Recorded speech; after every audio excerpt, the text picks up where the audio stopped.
আমাৰ অতি স্নেহৰ ৰেজাউল কৰিম সৰকাৰ সাহাব, প্ৰথমতে আপোনাক মই আপুনি প্ৰেচিডেণ্ট হোৱাৰ কাৰণে আপোনাক মই অভিনন্দন জ্ঞাপন কৰিছোঁ। মঞ্চত বহা আব্দুল হাই নাগৰী সাহাব, আমাৰ অসম ৰাজ্য জমিয়ত উলামাৰ সাধাৰণ সম্পাদক মৌলানা আব্দুল ৰশিদ সাহাব আৰু মঞ্চত বহা উপস্থিত ব্যক্তিসকল, শ্ৰদ্ধেয় ৰাইজ, আমাৰ আই মাতৃসকল আৰু ওলামাসকল, মোৰ সৌভাগ্য আজি আপোনালোকে মোক আমচুৰ মঞ্চত অধিৱেশনত মাতি যি সন্মান দিছে, মই অন্তৰৰ পৰা আপোনালোকক ধন্যবাদ জ্ঞাপন কৰিছোঁ। আমি আমচুৰ হওক আৰু জমি হওক, আমি এটা কথা বুজিব লাগিব, জমিয়ত আমচু এটা পবিত্ৰ সংগঠন। জমিয়তে স্বাধীনতাৰ আগৰ পৰা সদায় সমাজৰ কাৰণে, সমাজৰ সংকটৰ সময়ত থিয় হৈ আহিছে। আপোনালোকে জানে, জমিয়তে স্বাধীনতাৰ আগত ব্ৰিটিছৰ লগত ফাইট কৰি আহিছিলে। 57,000 ওলামাক কাছত আপোনাৰ ইউপিৰ ভিতৰত দিল্লীলৈ ওলামাসকলক ব্ৰিটিছে ফাঁচি দিছিলে। এই আজাদী এনেকুৱা অহা নাই। আজি আমি যি সংকটত আছোঁ, যেনেকুৱা ব্ৰিটিছ ৰাজত যেনেকুৱা সংকট আছিলে, আজি যিটো এনাৰ্জি আমাৰ ওপৰত তুলি দেওয়া হৈছিলে, আমি এনেকুৱা অনুভৱ কৰিছিলোঁ। এনেকুৱা বিপদ আমাৰ ওপৰত, আই মাতৃসকলৰ ওপৰত, আমালোকৰ সমাজৰ ওপৰত তুলি দিলে। আৰু এটাৰ পৰা এটা, কেতিয়াবা পঞ্চায়তৰ চাৰ্টিফিকেট, কেতিয়াবা 5টা নথি আপোনাৰ নকচ কৰা, সেইবিলাকত যি সমস্যা আহিলে 2 বছৰলৈকে মই দেখিছোঁ আই মাতৃসকল, মা ভনীসকল কোনো টোপনি নাই, আমাৰ ওপৰত টোপনি নাই, ডাঙৰ এটা বিপদ হৈছিলে। কিন্তু এইটো আমি বিশ্বাস ৰাখিব লাগিব, এতিয়ালৈকে ভাৰতবৰ্ষত ন্যায় আছে, সুপ্ৰিম কোৰ্ট আছে। আমি সংখ্যালঘু আমচু জমিয়ত মিলি পেলাই আমি চিন্তা চৰ্চা কৰিছিলোঁ। আমাৰ এটাই উপায়, আমি সুপ্ৰিম কোৰ্ট যাব লাগিব। আপোনালোকে আমাৰ বহুত বক্তাসকলে এনআৰচিৰ বিষয় লৈ পেলাই আপোনালোকৰ সন্মুখত বহুত কথা ৰাখিছে। মই আপোনালোকক এটা কথা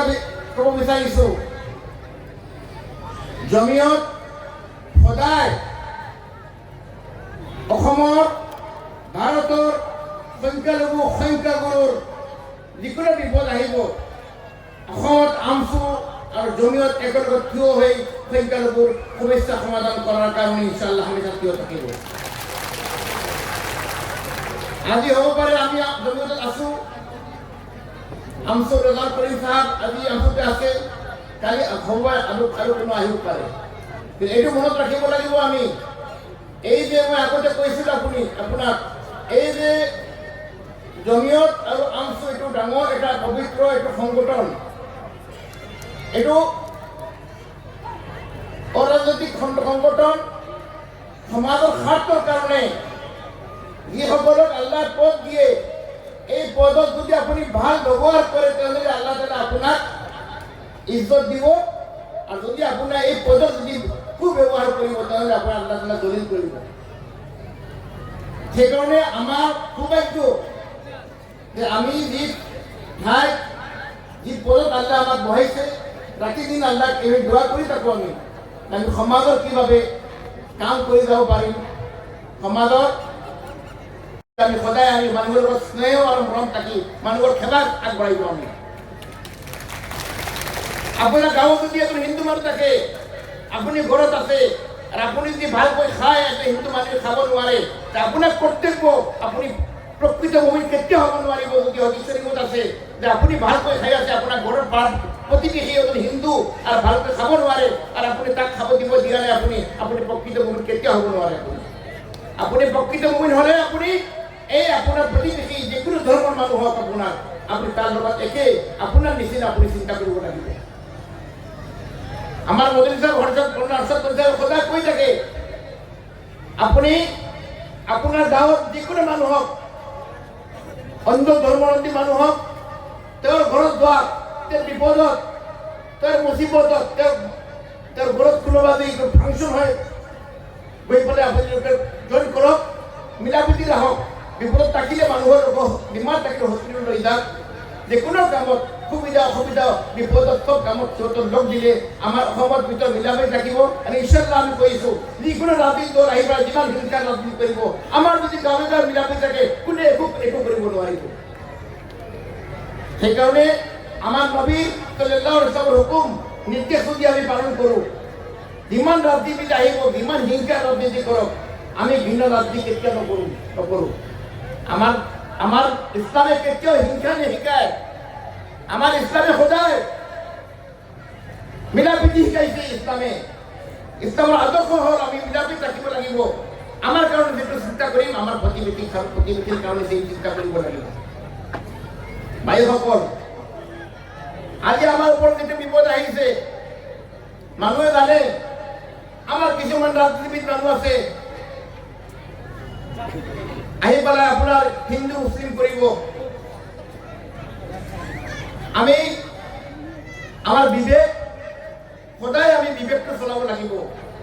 আমি ইয়াত হিন্দু মুছলিম কৰিলে নহ'ব আমি ইয়াত হিন্দু মুছলিম ৰাজনীতি কৰিব নহ'ব আমি যি গাঁৱত আছোঁ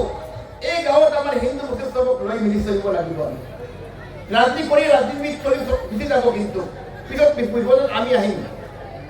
সেইকাৰণে আমি চবৰ লগত মিলাপ্ৰীতি ৰখাটো আমাৰ কাৰণে অতি প্ৰয়োজন আৰু এইটো হাদিছৰ বাৰম্বাৰ আল্লাহৰ নবী সাল্লাল্লাহু আলাইহি ওয়াসাল্লামে কৈছে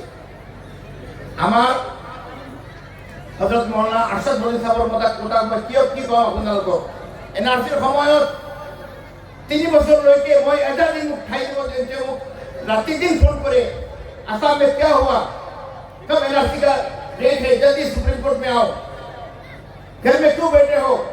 हमारे असम के लोगों का क्या होगा ये तो मानो दिल्ली वयस्क मानो 84 years old 84 বছর বয়স রাতি দিন আমার ক্ষমতা অনুরোধ রাখিব আপোনালোকে এনআরসি যে অংশ জমিত কৰিছে শুধুমাত্ৰ আপোনাৰ খালি মুছলমানৰ কাৰণে কৰা নাই সংখ্যালঘুৰ কাৰণে কৰা নাই জাতি ধৰ্ম বৰ্ণ নিৰ্বিশেষে সবৰ কাৰণে আমি আচৰণ কৰিছিলো আমি যে সংঘৰ্ষ কৰিছো সবৰ কাৰণে কৰিছো সেইকাৰণে যদি আমাৰ যেতিয়ালৈকে আমাৰ শিক্ষা আপুনি শিক্ষিত হ'ব নোৱাৰিব আপুনি ভাল শিক্ষা উপাৰ্জন কৰিব নোৱাৰিব তেতিয়া আমি ভাল মানুহ হ'ব নোৱাৰো সেইকাৰণে মোৰ অনুৰোধ জমিয়তৰ তৰফৰ পৰা আপোনালোকৰ দামচুৰ যিসকল প্ৰতিনিধি ইয়াত আছে জমিয়তৰ প্ৰতিনিধি ইয়াত আছে গাঁৱে গাঁৱে গৈ ঘৰে ঘৰে গৈ মা বাপক ৰিকুৱেষ্ট কৰি পেলাই আপোনালোকে যদি আপোনাৰ ল'ৰা ছোৱালী যদি শিক্ষালৈকে যদি আপোনালোকে আনিব নোৱাৰে শিক্ষালৈকে প্ৰেৰণা দিব নোৱাৰে তেতিয়াহ'লে আমাৰ সংখ্যালঘু কেতিয়াও উন্নতি কৰিব নোৱাৰিব আমি শিক্ষাত বহুত পিছ পৰি আছো আমি সেইকাৰণে আমাৰ ডাঙৰ দায়িত্ব এইটো শিক্ষাৰ দায়িত্ব আৰু এটা কথা কৈ মই সমূহ আমান হৈ যাব ক'বলগীয়া হ'লে বহুত ক'বলগীয়া আছে মই এনআৰচিৰ কথা কি ক'ম আমাৰ মাৰ্চাল্লাহ আমাৰ যিসকলে বক্তাসকল আছে এনআৰচিৰ কথা কৈ গৈছে নিজে এনআৰচিৰ কথা কৈ লাভ নাই এটা কথা মই আকৌ কৈ আছোঁ আপোনালোকক এতিয়া আপোনাৰ এনআৰচিত সুপ্ৰিম কোৰ্টত এনআৰচি কোঅৰ্ডিনেটৰ তেওঁ বিৰুদ্ধে আমি জমিয়তে আমচুৱে পিটিশ্যন ফাইল কৰিছোঁ আকৌ তেওঁ ৰিভেৰিফিকেশ্যন বিচাৰিছে যেতিয়া ৰঞ্জন গগৈ জজ আছিলে সেই সময়ত